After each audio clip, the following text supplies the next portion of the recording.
काँग्रेस पक्षाची कोरची बैठक या ठिकाणी झालेली आहे। त्याच्यामध्ये येणाऱ्या 3 तारखेपासून आमची जी संपूर्ण महाराष्ट्रामध्ये पदयात्रा सुरू होते त्याच्यावरची एक चर्चा झाली। कार्यक्रमाची रूपरेषा त्या ठिकाणी फायनल करण्यात आली। जे 15 ऑगस्टपर्यंत 48 लोकसभा क्षेत्रातून जे काय आम्ही प्रभारी पाठवलेले होते त्या ठिकाणातून जो काही अनेक ठिकाणचा रिपोर्ट आलेला आहे त्यावरही एक चर्चा झालेली आहे। आणि जो काही विधानसभेमध्ये लॅकून आहे तोही आम्ही आता क्लिअर करण्याच्या बाबतचा एक प्लॅन तयार सुरू झालेला आहे। लोकसभेच्या तयारीची पूर्वतयारीसुद्धा आजच्या बैठकीमध्ये आम्ही फायनल केलेली आहे। आज आमचे मल्लिकार्जुन खरगे साहेब राष्ट्रीय अध्यक्ष त्यांच्या 2 जणांना या ठिकाणी तेही आलेले आहेत। 31 तारखेला इंडिया अलायन्सची जी मीटिंग होणार आहे त्या मीटिंगचा आढावा आता आम्ही MBAचा सगळे सदस्य त्या ठिकाणी राहणार आहोत आणि त्याच्यामध्ये आता हयातमध्ये या पद्धतीची मीटिंग त्या ठिकाणी होणार आहे। आज के कोर के बैठक में डिसाइड हुआ कि 3 तारीख से हमारी जो महाराष्ट्र में पदयात्रा पूरे महाराष्ट्र में शुरू होने जा रही है उसकी एक पूर्व तैयारी की मीटिंग हुई। जो हाल ही में हमने 48 लोकसभा क्षेत्र में जो ऑब्जर्वर भेजे थे उनका ही एक रिव्यू हमने लिया और लोकसभा की तैयारी की पूर्व तैयारी के लिए जो भी उपाय योजना करना पड़ते हैं उसकी तैयारी भी हमने आज की है। कोई चर्चा हुई है पवार साहब की जो बैठक चल रही है उसे लेकर कोई बात हुई है? देखो उनके दल की बात है, खुद पवार साहब उसमें निर्णय लेने वाले हैं। पवार साहब ने भी कह दिया कि मैं इंडिया अलायंस के साथ रहूँगा और जो भी है उनके दल का इशू है उस पर वो चर्चा कर 31 की जो इंडिया अलायंस की मीटिंग है उसमें और वो खुल के बात हमारे हाईकमांड के साथ करेंगे। महाविकास आघाड़ी का प्लान भी तैयार हो रहा है। एनसीपी को छोड़कर कांग्रेस और शिवसेना चुनाव लड़ सकती है, प्लान भी है।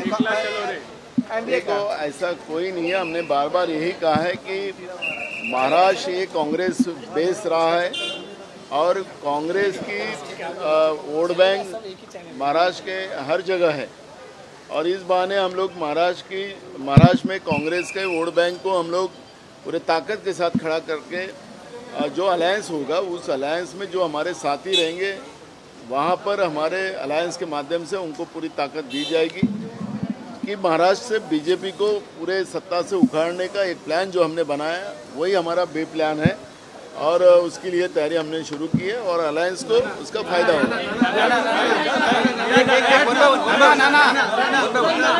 लगातार कहा जा रहा है शरद पवार एक बैठक करे, उन्होंने बिजनेसमैन के घर पे और उसको लेकर अभी जितेंद्र रावड़ का कहना है कि उन्होंने कई बार साफ कर दिया है कि वो कहीं नहीं जा रहे हैं। अगर कांग्रेस के नेताओं के अंदर संभ्रम है तो वो उसे साफ करें, हमारी तरफ से सब कुछ क्लियर है। नहीं, हमारे कांग्रेस के तरफ से कोई भी पवार साहब के बारे में संभ्रम नहीं है। जो जनता में संभ्रम हुआ है, जिस तरह से लोगों में बातें चल रही है उसके बारे में हमने उनको अवगत कराया। कांग्रेस की तरफ से शरद पवार जी के बारे में कोई संभ्रम नहीं है। उन्होंने कहा कि कैमरे पर चमकने के लिए, टीवी पर आने के लिए इस तरह की बात आप लोग कर रहे हैं। अगर ऐसा गुस्सा तो सीधे शरद पवार से क्यों बात नहीं कर ली आप लोगों ने? पृथ्वीराज चौहान कह रहे हैं कि शरद पवार साहब को केंद्रीय कैबिनेट मंत्री पद का दर्जा देने का कोई ऑफर दिया गया है। वडेट्टीवार कह रहे हैं कि अजित पवार जब तक शरद पवार एनडीए के साथ नहीं जाते। पहले हिंदी कर लो। तो मैंने कांग्रेस की तरफ से अपना बयान मैंने आपके सामने स्पष्ट रखा है। शरद पवार जी का उनका एक अलग दल है, वो दल में क्या चल रहा है नहीं चल रहा है मैंने कई बार आपको स्पष्ट किया है कि वो उनका निर्णय शरद पवार जी लेंगे। हमारे में कोई संभ्रम नहीं है, उसके भी बारे में हमने स्पष्ट किया है। और एक बात आप लोगों ने याद रखना चाहिए कि हम लोग जो तैयारियां कर रहे हैं हमारा टारगेट बीजेपी है हमें और हमारे साथियों को, और हमने एक और बात को स्पष्ट किया है कि जो बीजेपी के विरोध में लड़ने के लिए हमारे साथ खड़े रहेंगे उनको हम साथ में लेकर चलेंगे। ये भूमिका कांग्रेस पार्टी की है। रही जो भी कोई स्टेटमेंट आ रहा है वो अलग बात हो सकती है, वो अलग बात हो सकती है, लेकिन ये सबसे बड़ी बात है कि शरद पवार जी खुद का निर्णय लेने के लिए वो कैपेबल है। और 31 तारीख को इंडिया अलायंस की जो मीटिंग है उसमें हमारे हाईकमांड ये सब चीज़ों पे उनसे चर्चा करेंगी, क्योंकि शरद पवार जी एक बड़े नेता है और उनसे चर्चा करने के लिए हमारे हाईकमांड से उनकी चर्चा होगी। सर्वे में कांग्रेस कितनी लोकसभा सीट जीत ली? देखो, आज जो कुछ सर्वे आ रहा है वो सर्वे में हमारी अलायंस की सीटें जो दिखा रही है वो 40 से 42 सीटें अलायंस की हमारी दिखा रही है। तो ऐसे समय में बड़े पैमाने में महाराष्ट्र की जनता अलायंस के साथ खड़ी है, ये स्पष्ट होता है। बारामती और शिरूर में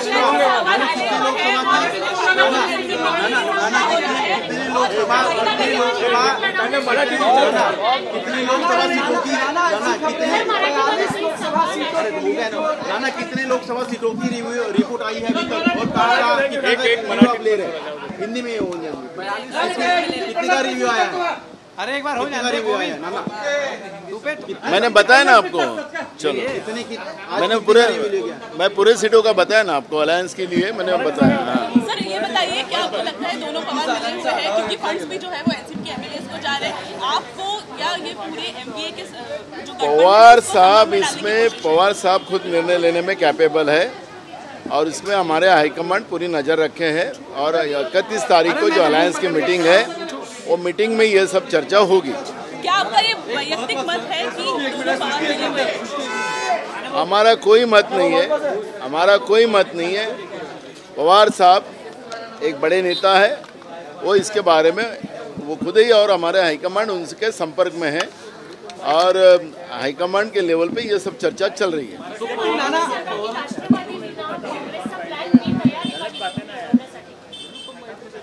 आम्ही बिना नाही, आमचं महाविकास आघाडी म्हणूनच आमचा प्लॅन चालू आहे। आम्ही 48 जागेमध्ये जे काही आता रेव घेतलेला आहे त्या रेवमध्ये आम्हाला जे काही आता स्पष्टता येते आहे, जवळपास 40 ते 42 जागेवर महाविकास आघाडीचा विजय निश्चित आहे, अशा पद्धतीचं चित्र आम्हाला समोर येत आहे। त्यामुळे आमचा कुठलाही बी प्लॅन नाही आहे, आमचा एच प्लॅन आहे।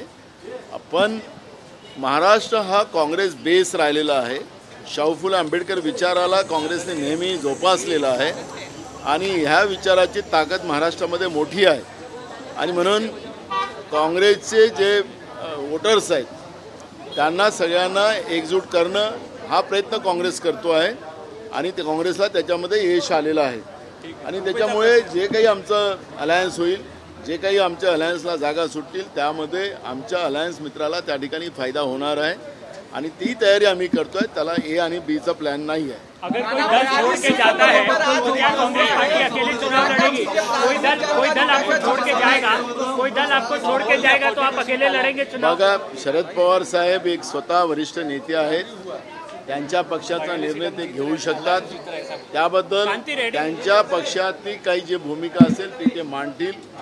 पण जे काही संभ्रम जो निर्माण झालेला आहे याच्याबद्दल जी काही माहिती असेल ती 31 तारखेला जेव्हा अलायन्सची मीटिंग होईल इंडिया अलायन्सची, त्यामध्ये या सगळ्या गोष्टीची चर्चा होईल आणि पवार साहेब वरिष्ठ नेते आहेत, ते त्याच्यामध्ये आपली स्पष्टता करतील।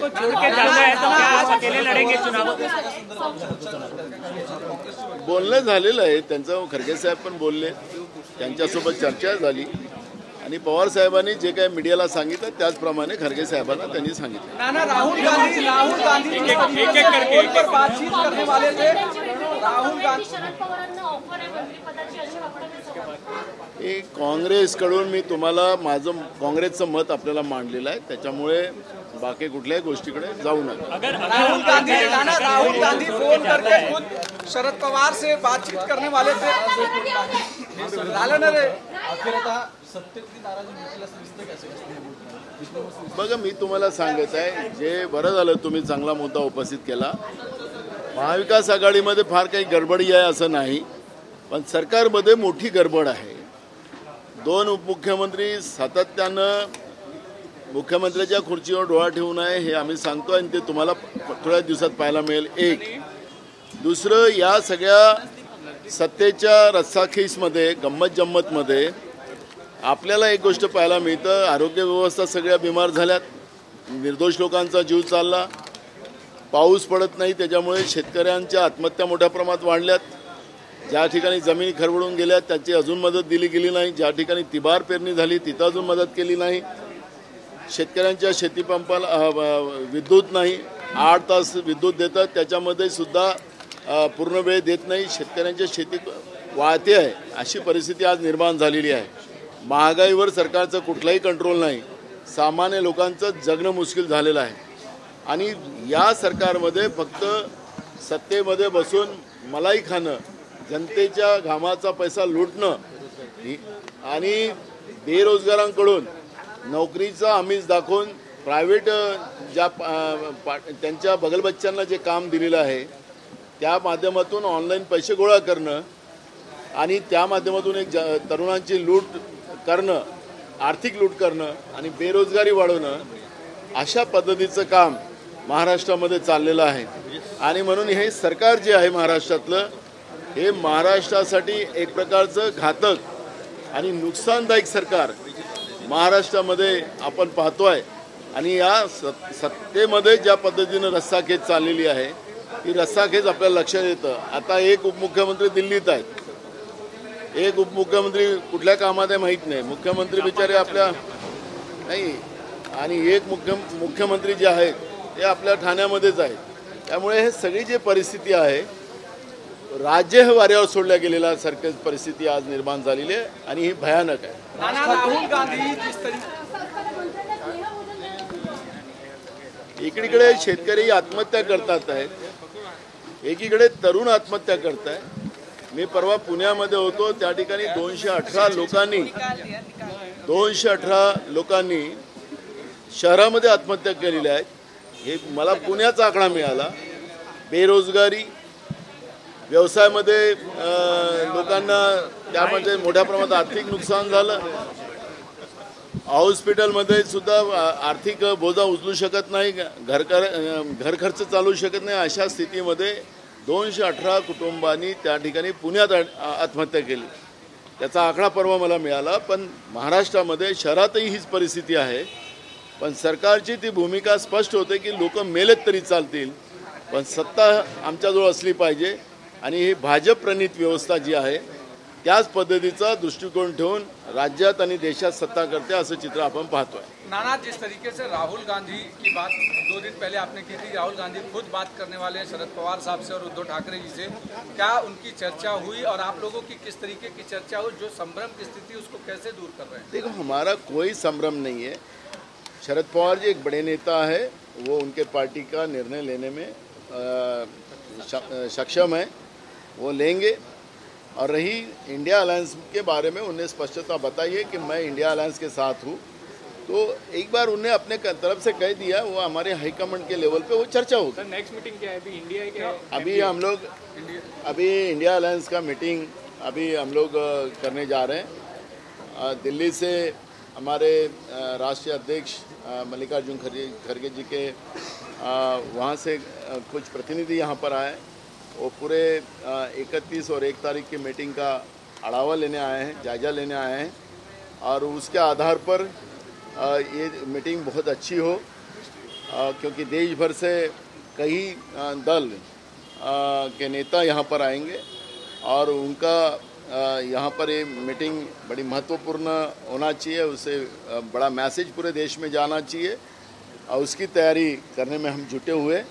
और इंडिया अलायंस का ये मीटिंग मुझे विश्वास है कि देश को दिशा देने वाली रहेगी. कांग्रेस के नेताओं की 2 नेताओं के जिस तरीके के बयान शरद पवार को लेकर आए थे, बतौर पार्टी अध्यक्ष आप उसे कैसे देखते हैं? देखो, कुछ इनपुट अपोजिशन लीडर को या माजी मुख्यमंत्री जी को मिला होगा, उसके आधार पर उन्होंने बयान दिया है, लेकिन कांग्रेस का बयान मैंने जो कहा है उसी आधार पर हमारा कांग्रेस का बयान। आप लोग विकल्पों के बारे में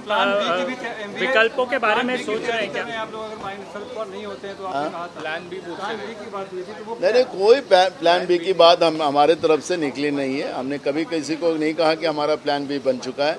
हम ए प्लान पे ही चल रहे हैं और हमने बार बार कहा है कि हम लोग पूरी ताकत के साथ, क्योंकि जिस तरह से एक तानाशाह प्रवृत्ति की सरकार जो दिल्ली में बैठी है, जो महिलाओं का सम्मान नहीं कर सकती, महिलाओं की बेआबरू करने वाली सरकार केंद्र में बैठी हुई है, देश में महंगाई बढ़ाने वाली सरकार है।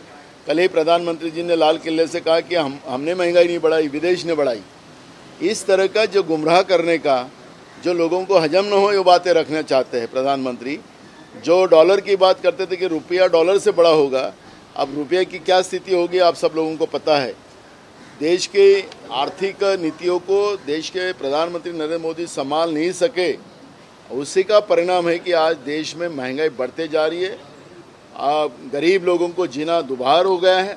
और ऐसी परिस्थिति में प्रधानमंत्री जी और लाल किले से इस तरह का भाषण देते हैं तो लोगों के जख्मों पे नमक डालने का काम करते हैं। और ऐसी तानाशाह प्रवृत्ति को हमारे को देश की सत्ता के बाहर निकालना है, और इसलिए कांग्रेस महाराष्ट्र में पूरी ताकत के साथ लोगों के बीच में जाकर इस तानाशाह केंद्र की सरकार की जो इस तरह का घमंड है, क्योंकि कल नरेंद्र मोदी जी ने कहा कि मैं 2000 जो अगला जो 15 अगस्त आएगा तो मैं और वापस आऊँगा इसी किले पे।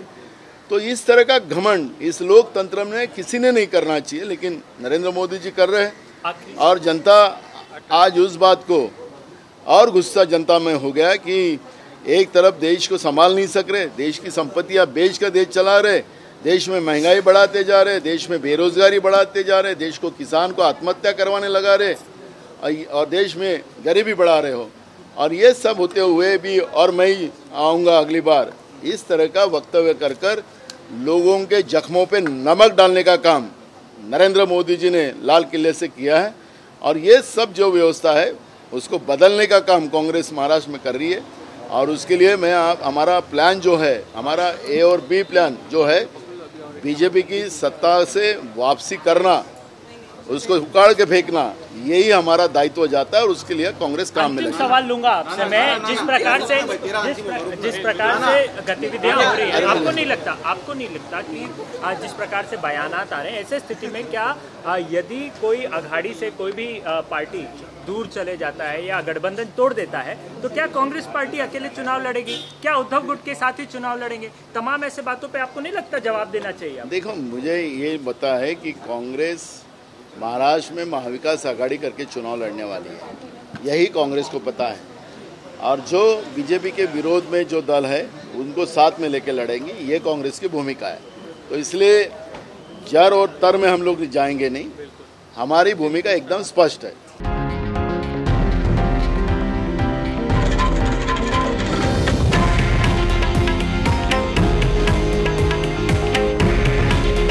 हे आहे देशातील नंबर 1 न्यूज नेटवर्क आणि आपण पाहत आहात TV9 मराठी।